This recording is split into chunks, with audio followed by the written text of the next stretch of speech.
자, 아리송한 CSS의 값증해소 프로젝트 오아시스 시간이에요. 이번 시간에는 div의 가로, 세로 기준에서의 가운데 정렬 기법에 대해서 한번 진행해 볼게요. 이 방식은 포지션 속성이 기반이 되는 방식이라 이 포지션 속성에 대한 기초 지식이 있으신 분들만 보셨으면 해요. 그래서 그 공부를 좀 하시고 요거를 보시면 좋을 것 같아요. 자, 기본적으로 div를 하나 만들고 시작을 하죠. 센터, 그리고 바디와 요 센터, 이 두 가지가 구분이 되면 좋은 게 배경 색상을 깔아줌으로써 구분을 해볼게요.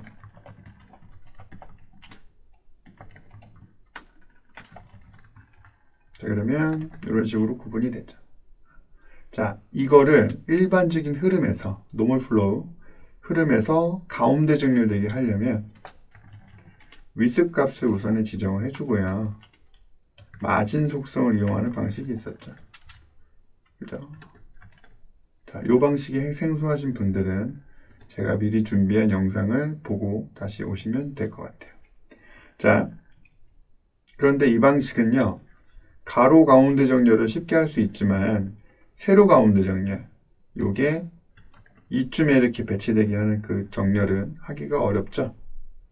그래서 이 부분을 해결을 하려면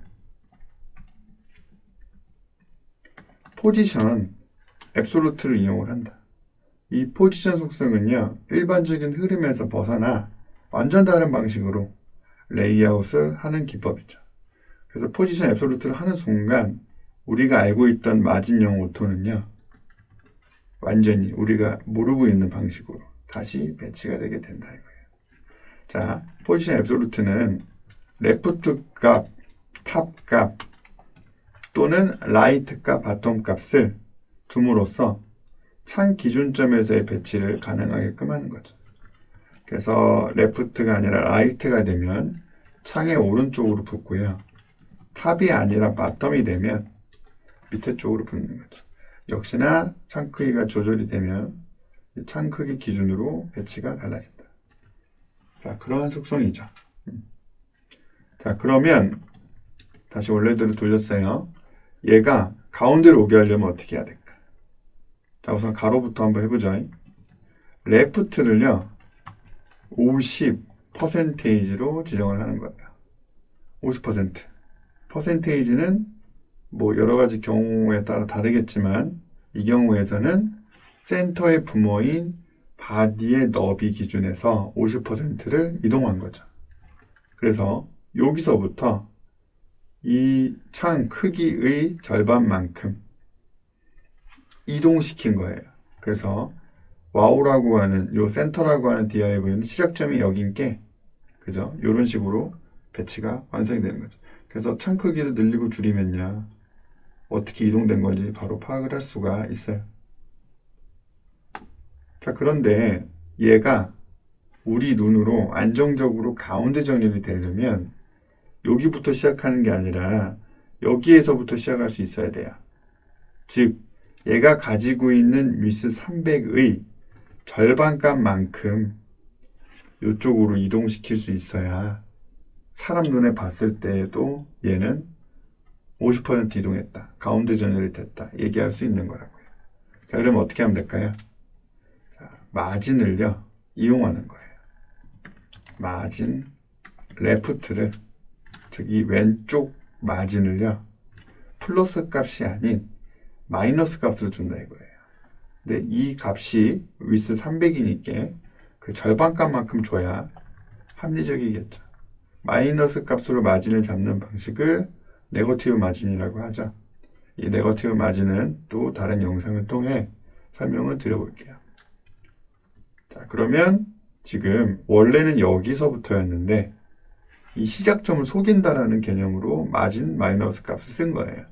그럼 원래는 여기서부터 시작인데 좀 더 빨리 시작하게끔 해줬다라는 그런 개념인 거죠.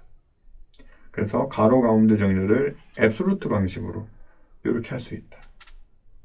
그러면은 세로 가운데 정렬은 어떻게 할까요? 여기서 탑 값도 50% 줄 수 있다 이거예요. 맞죠? 그럼 또 역시나 이동을 해요. 창 크기를 늘리고 줄이면 이렇게 되는 거죠. 자, 근데 마진 탑을 역시나 네거티브 마진을 적용을 해야 되는데 얼마만큼 위로 올려야 되는지에 대한 정보가 없어요. 그래서 이 방법은요, 하이트 값을 고정적으로 이렇게 줘야지만이 가능한 방법이죠. 하이트가 300인께 역시나 마이너스 150 하게 되면 가운데 조인이 된다 이거예요. 그러면 이렇게 창 크기에 따라서 가운데 조인을 유지하는 것이 만들어지게 되겠죠. 자, 이 방법의 단점이라고 한다면요, 그거죠. 위스 하이트가 변경이 일어난다면 언제든지 그 유지보수가 중요하니까요. 변경이 일어난다면 망한다라는 거죠. 가운데 조인 유지가 안 돼요. 자, 500으로 늘려줬으면 요걸 다시 한번 250으로, 즉 위스 하이트의 절반값만큼으로 보정을 해줘야 되겠죠. 그래야 가운데 전열이 다시 일어나게 된다. 이게 단점이라고 할 수가 있겠죠. 자, 특히나 이 하이트 값은요, 컨텐츠 크기만큼으로 자동 조절되는 게 좋은 게 언제나 유동성이 큰 값이에요. 그죠? 자, 그렇게 되면 요 고정값이 요 어떤 기능에 의해서 요 높이가 달라질 수도 있다는 거예요. 그때마다 요 값을 계산을 해줘야 되니까 자바스크립트로 그런 일을 해주기가 굉장히 또 브라우저한테 좀 힘든 일을 시키는 그런 부분이잖아요. 그래서 그 부분이 좀 단점이라고 할 수가 있겠죠. 한 가지만 더 알아볼게요. 우선 요 방식은 주석을 해놓고요. 자, 두 번째 div 가로 세로 가운데 정렬 기법에 대해서 한번 또 해볼게요. 우선 센터를 똑같은 방식으로 백그라운드 컬러 줘서 시작을 해보자. 이렇게 됐죠. 그 다음에 역시나 요것도 포지션 앱솔루트를 이용하자. 그죠? 그러면 이 센터의 디스플레이 속성은 블럭이기 때문에 꽉 찼었는데요. 부모 크기만큼 전체 너비가 꽉 찼었는데 앱솔루트를 주는 순간 컨텐츠 크기만큼으로 줄어버린다는 특징이 있어요. 그렇죠? 다음에 레프트 위치, 탑 위치를 지정을 하게 되면 요 전체 창 기준점에서 배치가 된다는 것이죠. 두 가지 특징이 있는 거죠. 그 다음에 얘를요, 라이트형 하게 되면 오른쪽으로 바짝 붙고요. 다른 얘기죠. 근데 여기서 레프트 0 하면 어떻게 될까요? 레프트형, 라이트형. 두 가지가 모두 레프트형, 라이트형 했다. 그러면 얘가 어디로 가야 되는지 참 고민스럽겠죠. 왼쪽으로 바짝 붙어야 되느냐, 오른쪽으로 바짝 붙어야 되느냐. 자, 결과적으로 이것은요, 전체가 이렇게 꽉 차게 되는 효과가 나게 돼요. 둘 다 만족을 하는 거죠. 레프트로도 바짝 붙었고, 라이트로도 바짝 붙었다. 같은 원리로 바텀 0. 그럼 탑도 0이고 바텀도 0이니까 요게 위아래로 붙어서 꽉 차는 요런 상황을 연출할 수도 있는 것이죠. 그럼 이 상태에서 위스 하이트는 지정이 아직 안 된 상태이기 때문에 그죠? 얼마든지 마진이나 알겠죠?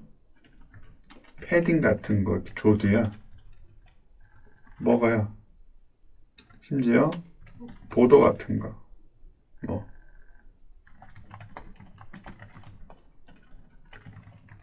이렇게 줘도 먹는다라는 거예요. 창 크기에 따라 조절되게끔 이렇게. 신비로운 방법이죠. 자, 이렇게 꽉 찬 상태에서 우리가 원래 하려고 했던 일, 가운데 정렬을 한번 해볼게요. 여기서 위스 값을 지정을 해줘야 되겠죠. 300, 하이트 300. 요 값은 역시나 또 지정을 해줘야지 되는 거예요. 윗사이트가 생기게 되면 가운데 정렬이 될 것 같은데 그렇지는 않고 왼쪽 상단으로 다시 붙었어요. 레프트, 라이트, 탑, 바텀을 모두 0으로 한다라고 해서요. 얘가 무조건 꽉 차는 게 아니라 윗사이트를 고정값으로 주게 되면 다시 왼쪽 상단으로 붙어버린다는 거예요. 이 상태에서 마진을 오토로 잡게 되면요. 가운데 정렬이 될 수가 있어요. 맞죠? 이 방식은 뭐랄까 좀 익숙하지 않은 방식일 수가 있어요. 그래서 이 방식을 좀 더 자세히 설명을 드려볼게요.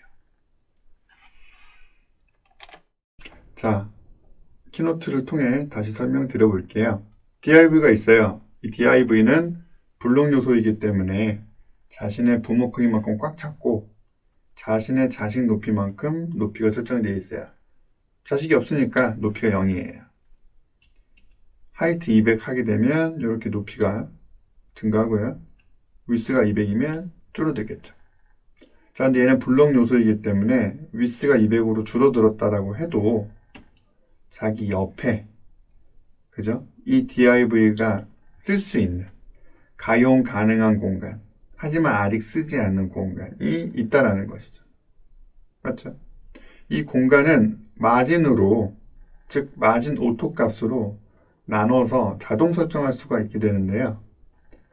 이 공간을 둘로 나눠서 양옆으로, 요거 단축 속성이죠. 좌우 오토 하게 되면 이 요소가 가운데 정렬되는 그런 기법이 있죠. 오토 나눠 가진 거예요. 즉, 이 눈에 보이지 않는 이 공간을 100% 이해를 해야 이렇게 만들어낼 수가 있는 것이죠. 자, 앱솔루트 경우에요. 이 앱솔루트로 지정을 하게 되면 그 컨텐츠 크기만큼으로 줄어버렸던 경우를 아까 봤었죠. 지금 이 그래픽은요, 위스 하이트를 고정적으로 주고 앱솔루트를 준 상태예요. 자, 그렇다면 이렇게 역시나 우리 눈에 보이진 않지만 이 DIV가 활용 가능한 공간이 또 나타나요. 근데 이것은 아까 일반적인 흐름에서 나왔었던 그 공간이랑은 조금 차이가 있어요. 앱솔루트 상황에서의 이 공간은요, 줄어들게 되어 있어요. 이렇게. 아까는 자신의 부모 크기만큼 꽉 찼었다라는 거죠. 그 공간이. 하지만 앱솔루트 상황에서는요, 이 공간이요, 컨텐츠 크기만큼으로 확 줄어드는 게 기본적인 내용이에요. 그래서 아까 줄어들었었죠. 라이트 영화면요, 이 공간 전체가 움직임이 생기는 거예요. 그죠? 레프트 영화면 어떻게 될까요? 아까는 너비가 늘어났었잖아요. 근데 이 div width는 고정값으로 되어 있기 때문에 이번에는 너비가 변경이 되는 게 아니라 이거를 싸고 있던 그 가용 공간 있죠? 그죠? 이 공간만 늘어난다라는 거예요. 그러면 여기 안에 들어있는 박스는 어디로 배치될까요? 당연히 왼쪽 상단으로 배치가 되겠죠. 그래서 레프트 라이트 0 줘도요, 요 div의 위스 값이 지정이 되어 있다면 가운데 정렬이 안 되는 거예요. 그냥 얘가 쓸 수 있는 가용 공간만 늘어난 거죠. 맞죠? 자, 탑령 바텀령 하면 위아래로도 이 div가 쓸 수 있는 가용 공간이 늘어난다라고 보는 거죠. 자, 그 다음에 마진 오토를 주게 되면 센터 정렬이 될 수가 있겠다. 자, 이 내용을 제가 그 CSS 표준 스펙 문서 있죠? 거기에서 열렬히 찾아보려고 노력을 했지만 영어 실력이 좀 딸리는 관계로 정말 딱 핵심 문장 요거를 찾아내지는 못했어요. 그래서 영상을 보시는 분들이 좀 이 집단 지성의 힘으로 좀 같이 공유를 해주시면은 더 정확하고 명확하게 우리가 같이 공부할 수 있지 않을까 싶어요. 그렇죠? 그럼 여기까지 div의 가로 세로 가운데 정렬 기법에 대해서 한번 알아봤어요. 자, 이것 말고도 몇몇 가지 방법이 더 있는데요. 사실 더 많아요. 여러 가지가 있어요. 그래서 그 부분은 또 다음 편에서 설명을 드리도록 할게요. 감사합니다.